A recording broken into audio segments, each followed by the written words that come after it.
Our backs are on the wall right now, and we have no other place to go but fight back.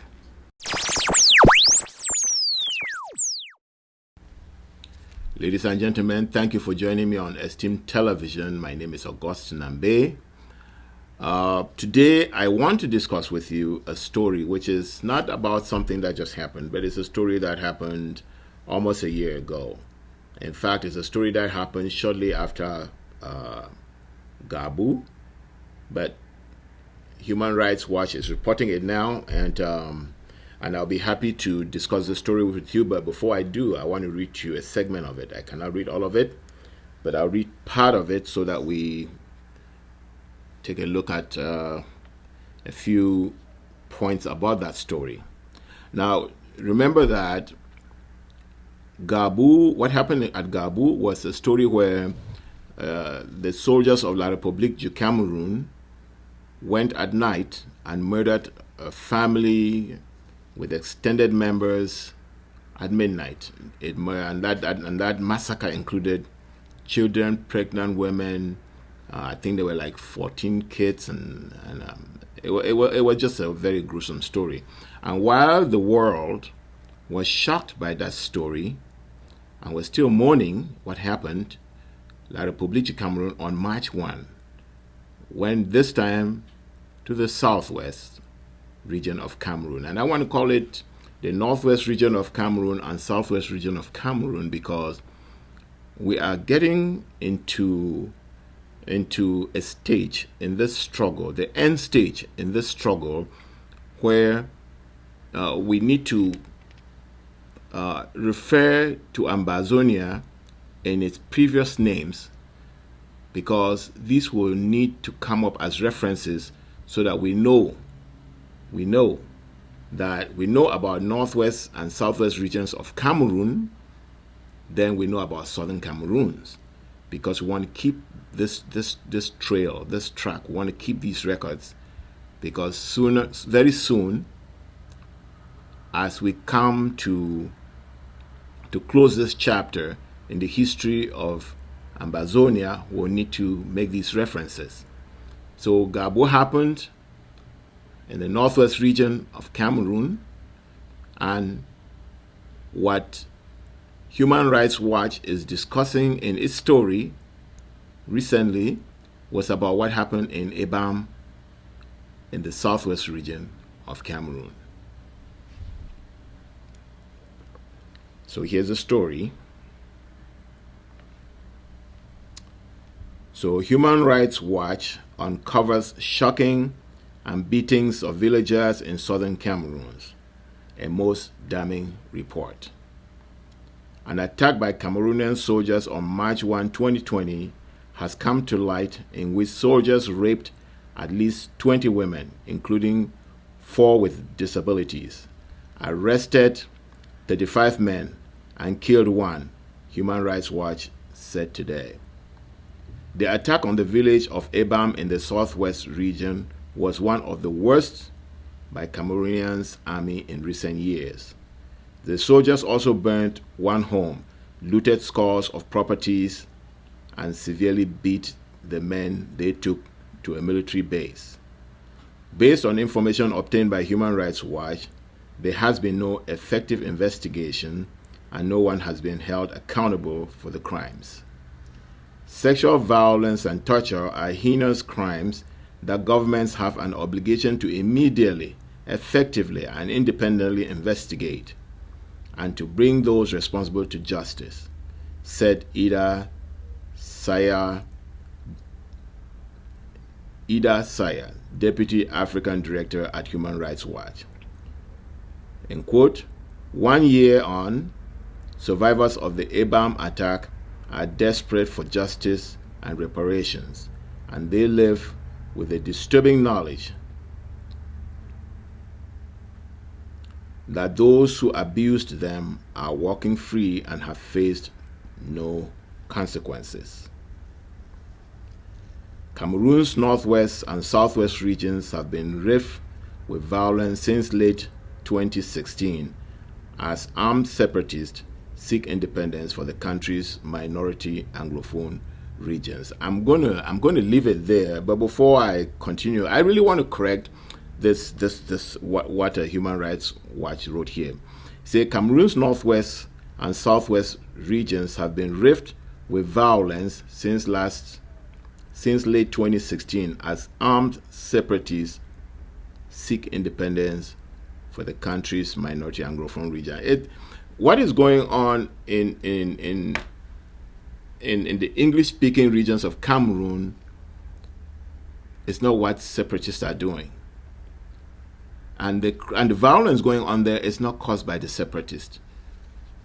And I think this needs to be corrected, because when you listen to that, you would think the government is fighting separatists who want to separate. No. What happened, the origins of this recent violence going on and our people are being killed, is that lawyers in the English-speaking regions called to speak with their government peacefully on the street, and what the government did, it came out and it came out with violence. Let me just put it in short. It came out with violence. Some lawyers were arrested, and several of them brutalized in the process of being arrested. And then several lawyers have had their wigs and gowns seized by the police, the gendarmes, and the army mixed. What is very, very embarrassing is that we are not in a war situation, but not only the police and gendarmes have been brought out, they have also brought out the military men, and they are at every conceivable junction in Boya municipality. The central police station area in Boya, up in Boya, is completely clocked by human barricades. That is the police forces, and all the entrances of the court premises have been barricaded by them. In Munya, that is where they arrested some of my colleagues and beat most of them, and seized their wigs and gowns. The checkpoint in Ekona has been reinforced, and those from Kumba were turned off. In fact, there are at least 1,000 uniformed men outside after us. Our mission is to pass the same message that we passed to the world in Bamenda, that we are very peaceful. We are not asking for secession. We are not in partnership with any secessionist movement. We are asking for the security and protection of the common law. We have created a common law bar of Cameroon. If we were secessionists, we would not call that common law bar Cameroon Common Law Bar Association. So we do not understand why we are saying we have used more than 2 years to appeal to the government for us to dialogue over our issues. They will not answer us despite all the correspondences we have sent to them. They would rather use tear gas on us, police batons, and they have even put the cannon around the court, ready to spray to spray it on us. I don't understand where the rule of law in Cameroon has gone to. What the lawyers were fighting against was the imposition of French-speaking judges who studied civil law into their common law courts and who do not speak English.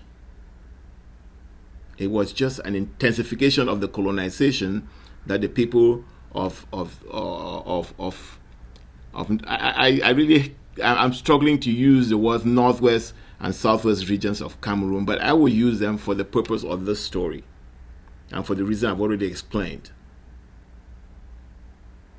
Then teachers joined that protest because they were trying to impose French-speaking teachers into English-speaking schools, which they don't understand the curriculum, they don't understand the language, and so it was a process of totally destroying the children of these regions. And what did the government do? It did not say, okay, let's have a dialogue and see what your concerns are so that we can live together and develop together. No, they came out with troops and they killed. They did not shoot to frighten, they shot to kill. Then on November 30, 2017, the government of Cameroon, Paul Biya, declared war on Ambazonians, and that is the war that's still going on today. So I just want to correct that. So because somebody listening to what Human Rights Watch wrote would think that, oh, separatists in the Northwest Southwest region picked up guns and then the government is coming to fight them. No, it's the other way around. The people of Ambazonia are defending themselves. The people of the Northwest and the Southwest region are defending themselves from an aggression from the government of Cameroon Republic, which has been going on for a very long time. In fact, I was just looking and I'm thinking of the massacre. So what is going on now is not because separatists picked up guns to fight. No, that's not what is going on. What started this thing was exactly the language that the government of La République du Cameroun has been speaking to the English-speaking people of the Northwest and the Southwest region, formerly a UN trust territory that was forced into this French colonial empire. And the only way they have found, the only language that the colonizing force uses on the people of the southern Cameroons is violence. And I just took some notes that in Ebubu, there was an Ebubu massacre in September 1961. September 1961, La République du Cameroun was not even a colonizing power yet. They were a colonizing power in beginning October 1, 1961, but they were already infiltrating our territory, a UN trust territory at the time. So this thing has a long history. It's just a continuation of that history. The people of the southern Cameroons have never been armed. The British did not arm them before they left.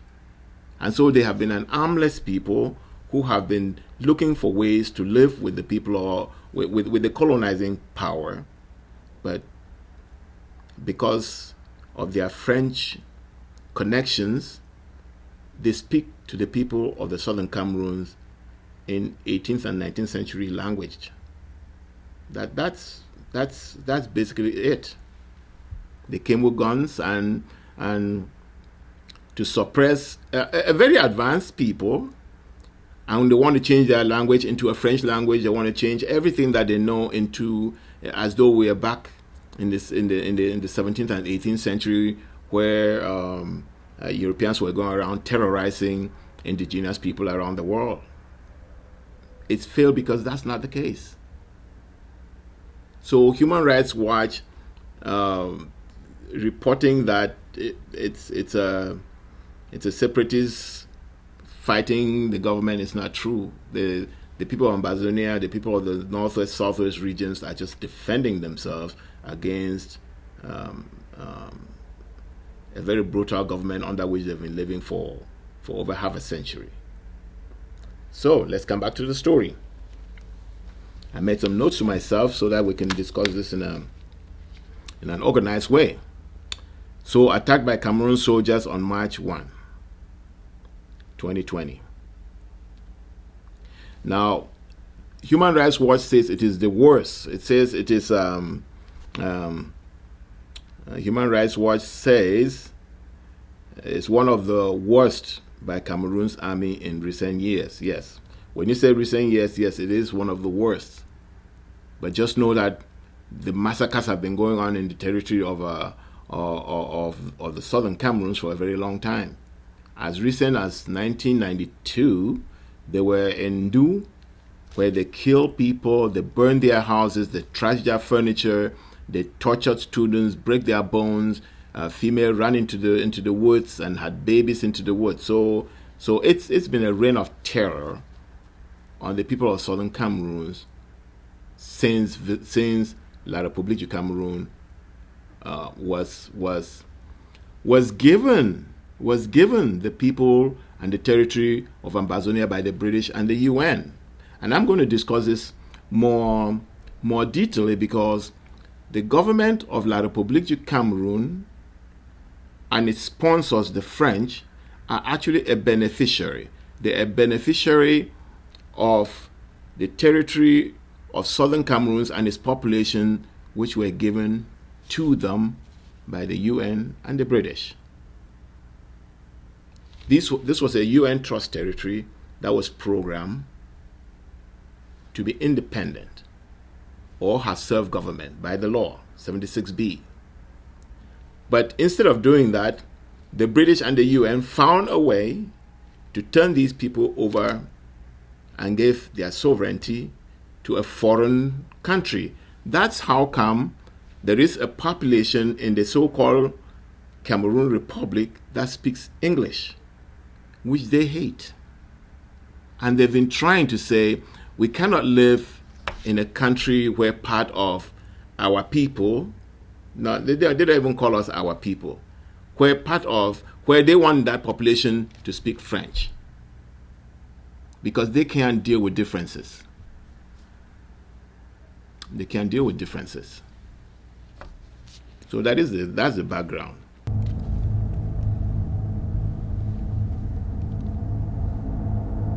So when they went there, they raped at least 20 women, arrested 35 men, killed one, burned one home, looted scores of properties, severely beat the men they took to their military base. And that is how we have lived for over half a century.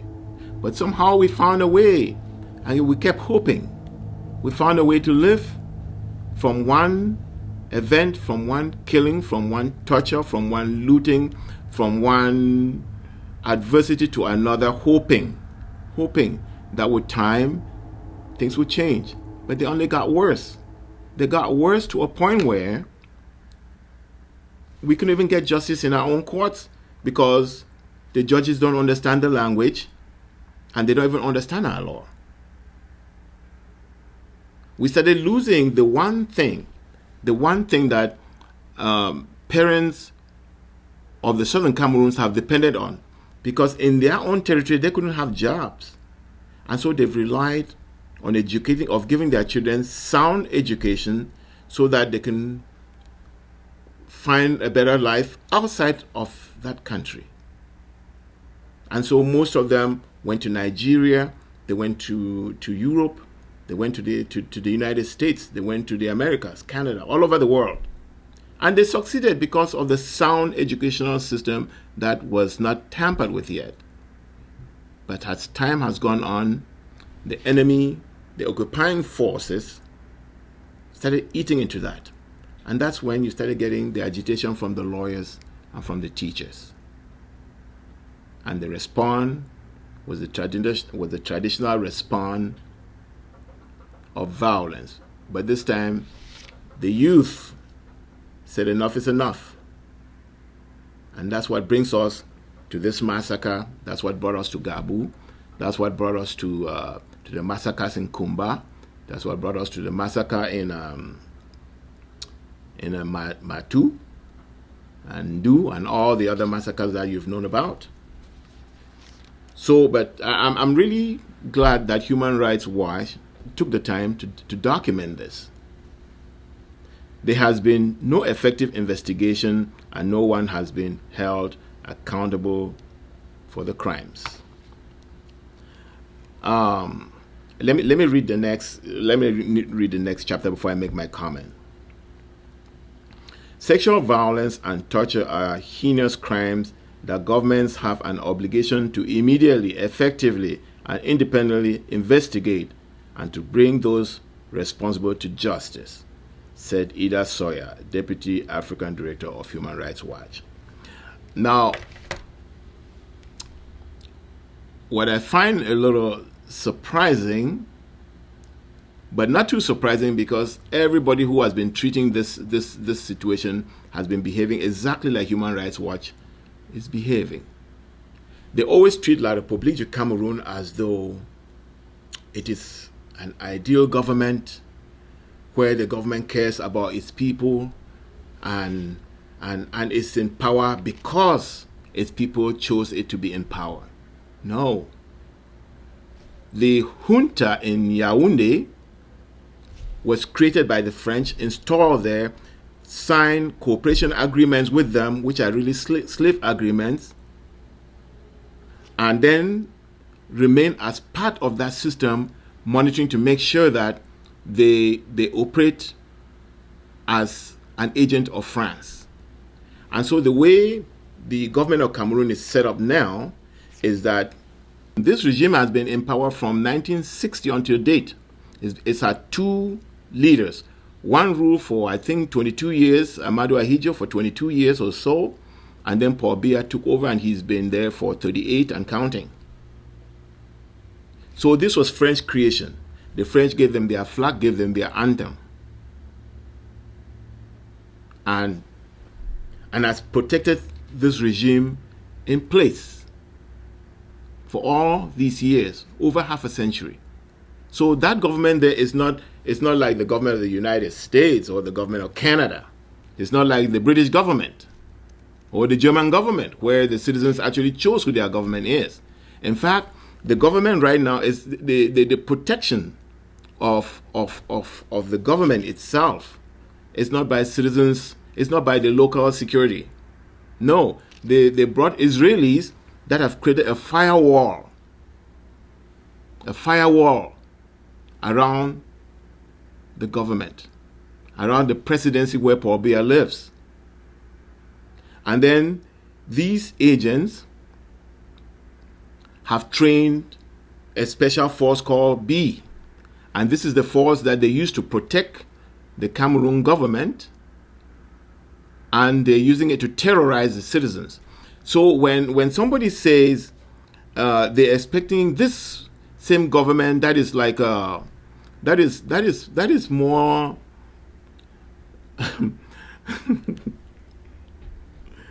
it's not a laughing matter. It is more like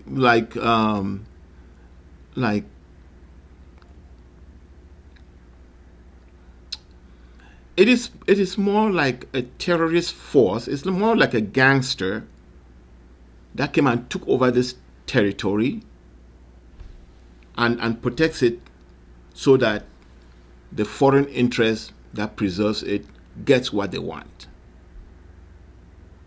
So when I read this, that is what first came to my mind.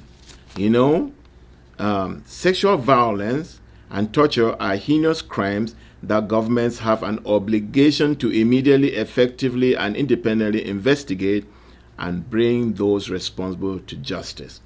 Now, when you say this, it means that you're asking for the forces that protect the government in place to protect the territory and its resources for foreign exploitation to do what?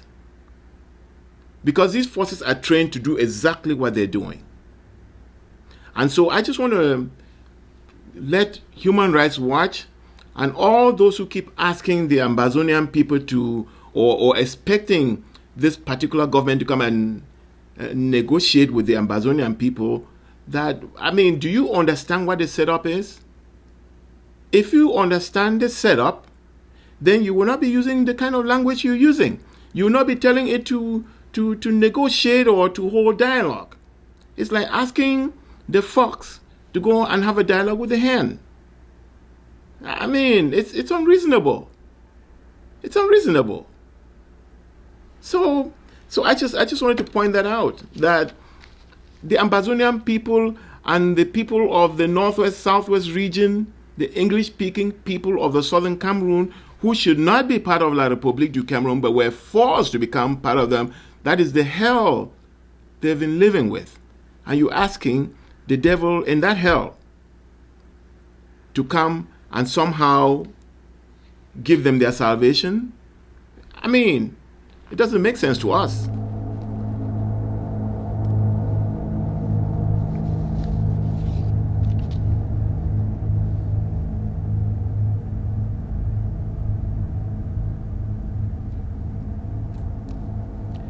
This is a good report. I made a note to myself that this is a good report that Human Rights Watch put, so that as an independent group, they can actually come and document this. And they did a very detailed report, spoke to a lot of the victims, spoke to some of the people providing services to these victims, so that it is not just the words of the people of southern Cameroon against their abusers. That is what I found helpful in this documentation. The other thing that I would have liked, instead of asking the perpetrator, the abuser, to investigate itself in a situation where its victims are crying out aloud for help, instead of doing that, instead of asking the abuser to do that, Human Rights Watch could have said, okay, there is need for an independent international investigation to take a look at what is happening down there. That's more what I was expecting Human Rights Watch to do, or anybody who is interested in this situation. Because if you believe in what I just described, that is the situation, I think it's unreasonable to ask the government of La République du Cameroon, which is a sponsored government by the French, doing France's dirty job, and which is why they've been there for a long time. I mean, there are reports everywhere saying how the French run its colonial empire in Africa. And that colonial empire is still there. Everybody knows that. Everybody knows that. So it seems to me that everybody who comes and treats the situation as though it's a normal situation with a normal government is pretending. And we don't find that amusing at all. We find that very sad, because you know, the slave trade would not have ended if the rest of the world and citizens of the slave trading nations did not get involved, and honestly get involved. So we need to recognize, acknowledge, and condemn what is happening in that place before we can start any solution. Because the people of southern Cameroon have had it. If the world wants to enjoy the horror stories that come out of there, well, let this game continue. Let this game of asking the wolf to settle its dispute with the chicken that it uses for food, let that game continue. Then you get more horror stories.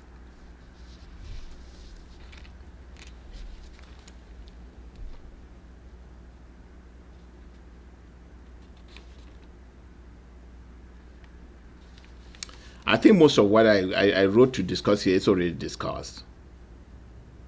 The way to approach the abuse taking place is to separate the abuser from the vulnerable one. Yes. So this separation should have taken place. If not in year 1, in year 2, or in year 3. Because the amount of damage that has been done in the northwest and southwest regions, they have burned over, you know, I really want to give you an accurate number, but I've heard some people talk up to 500 villages. But the most conservative have talked about 300 villages. And when they burn these villages, sometimes they come at night. They surround the place. They burn the villages. They burn. Sometimes when they start the burning, the able-bodied ones run out. Sometimes they run out and they don't even have time to get their children. They don't have the time to wake everybody up. And so the old, meaning the elderly, children, the sick, they burned in those homes. It's a horrible situation. And so if they pretend that the rest of the world has been pretending is to allow this Western interest, France, to subdue its African population and continue draining the place of its resources, if the intention was to allow that to go on and somehow that population will be subdued, the answer to that is that no, the Amazonian people will rather die now, all of them, than go back to be part of that regime. I mean, we've had enough.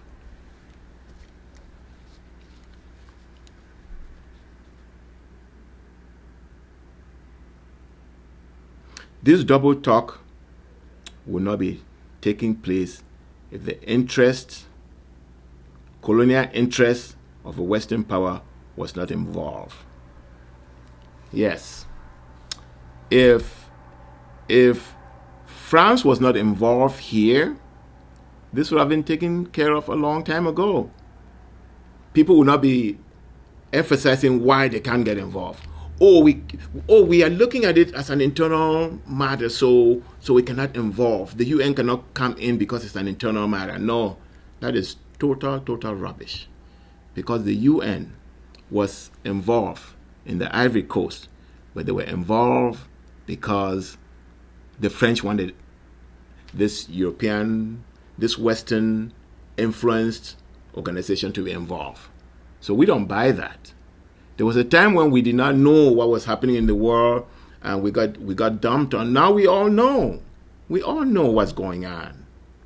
And I think it's ridiculous that the same arguments or these nonsensical arguments keep being floated.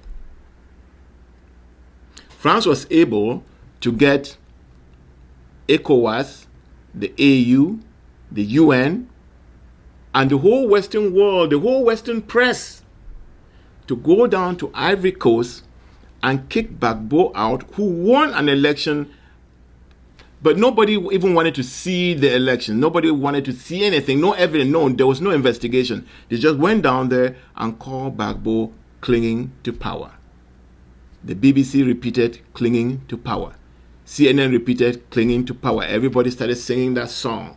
And before you know, they went and took away the people's government, took Gbagbo, locked him in The Hague, kept him there for 10 plus years before they made any decisions about him. Paul Biya has been in the Republic of Cameroon for 38 years and counting. I've been listening to some of the debates, and some people are saying, some are saying that we should wait for him to die. But no, you're waiting for him to die. Why? Because his presence there protects Western interests. And it is sad that in this day and age, we're still talking in those terms. Now, in the West, especially in the United States, the whole talk about white supremacy has come to the forefront, and I do see a real effort in reducing that ungodly, very ungodly thinking and improve life for all humanity. I see that going on. I'm hoping that this can take place in Africa too. If it doesn't, then the rest of the world should really be ready to kill all Amazonians. Not only those in the territory, but all those that are spread out in the diaspora. I didn't mention what has happened in the territory, that they burned homes, they looted, they raped, over 60,000 are refugees in Nigeria. There are over 1 million as internally displaced. They live in bushes. Those that crossed and they're living in the cities of La République du Cameroon, I hear all the girls are prostitutes. That's how they have to make a living. These were children that got scattered in the 21st century. Before all of this happened, they had kept the Amazonians or the people of the Northwest and the Southwest region so impoverished that the people of La République du Cameroon used to come there, and that's why they come and get their servants. My hometown is Bamenda, and it's one of the places that is famous for its agitation for justice. So they just named the whole place Bamenda. Bamenda means backwards, a place where you go and get your slave labor, a place where you go and where you go there as an imperialist and have your way. And having your way there means, because the government there is planted by the occupying La République du Cameroon, they come there and they can take your land at will, and you go to court, you will lose that case. I mean, we are living in hell. I don't know if I can narrate everything that's happening to the people of the southern Cameroons, who, instead of having their independence as prescribed by international law, as ordered by international law, they were instead taken and given into a French colonial empire that remains French property till today, and everybody knows that.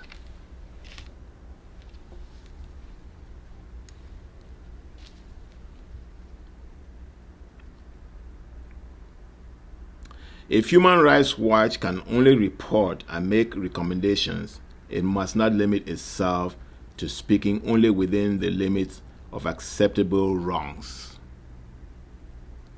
But you also dare to challenge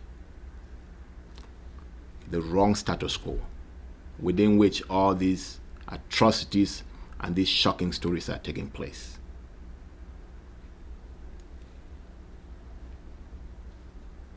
Human rights violations should be addressed holistically, not limited at some Western-made boundaries. So that's the story that Human Rights Watch reported. I'm really happy. I don't want to sound like I'm ungrateful for the work that Human Rights Watch has done. It told the story from a Western perspective. It's a Western organization. You know, if an Ambazonian or an Ambazonian organization came speaking, it will not speak with the same authority. It will not be believed. So I'm glad that Human Rights Watch went down there, took time, did this investigation, and reported this story. Now the question is, what is going to happen? What is going to happen? I want to appreciate what the United States Congress did in passing Resolution 684. That was a good start. But there need to be a quick follow-up, because as we speak, the atrocities continue. What happened in Du recently happened after Resolution 684 was passed. You know,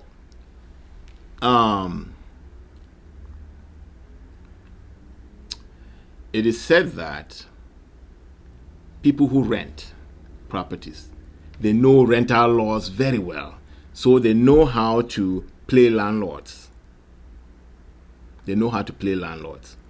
So this criminal regime that the French planted